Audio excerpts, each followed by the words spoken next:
Good night. My name is Tamia Armbrister, and I will be presenting a oral presentation on my stance for inclusive education. Before I start or get into it, I would like to open with a quote that I found online by Mike Arminger. Inclusive education is essential because through extending our imaginations into another person's world, whose experience we may not share, we learn to empathize and connect. Those are skills we're teaching to young people. And now I will get into my sense. I stand for inclusive education because implementing inclusive education is imperative for fostering a society where diversity is not only acknowledged, but celebrated. By accommodating the needs of all students, regardless of their abilities, backgrounds, or characteristics, inclusive education promotes a fundamental ethos of equality and social justice. This approach ensures that every learner has equal access to a high quality education, breaking down systematic barriers and creating an environment where success is not predetermined by one's differences. Embracing diversity in the classroom benefits not only those with special needs, but also their peers, as it enriches the overall learning experience. Inclusive education acknowledges the unique strengths and learning styles of each student, fostering individualized learning paths that contribute to a sense of accomplishment and self-efficacy. Moreover, it prepares students for the complexities of an interconnected world where collaboration with individuals of diverse abilities and backgrounds is the norm. Beyond the academic realm, inclusive education nurtures social and emotional development, encouraging empathy, understanding, and the development of crucial interpersonal skills. By reducing stigma and dispelling stereotypes, it contributes to a more inclusive culture within schools and society at large. From a practical standpoint, inclusive education can be more cost-effective in the long run, as it minimizes the need for separate specialized facilities or programs. Overall, the implementation of inclusive education is not just an educational imperative, it is a societal commitment to fostering a more compassionate, equitable, and interconnected world where each individual is valued and has the opportunity to reach their full potential.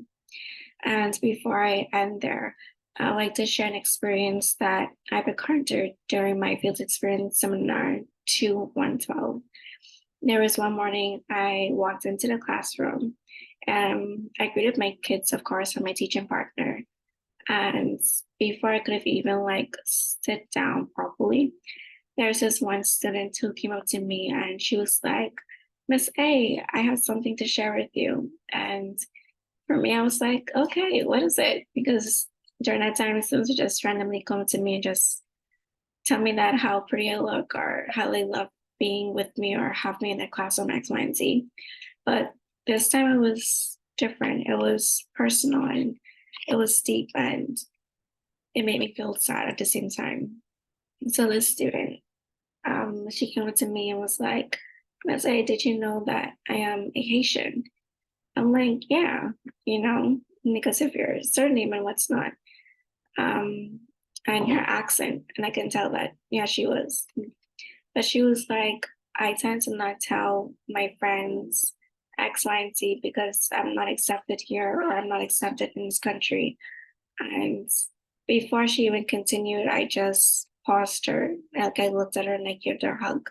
And I was like, well, I accept you and I love you for who you are. Um, and then I don't know, like something just came over me at that point.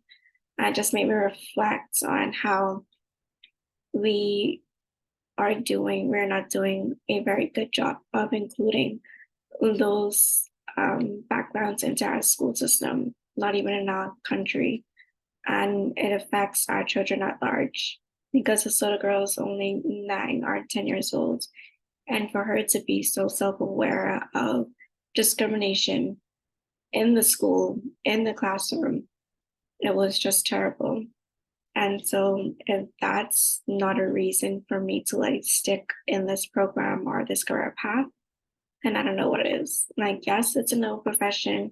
Yes, teachers need assistance if we want to include students of all diverse, but we are teachers and we do have a duty to teach every child that enters our classroom. And I got to learn that from my professor, Terry McDonald, because if we're not doing that, then why are we in the system? What is our purpose? What is our agenda for doing this kind of thing? And so that is all I wanted to share. Thank you for listening.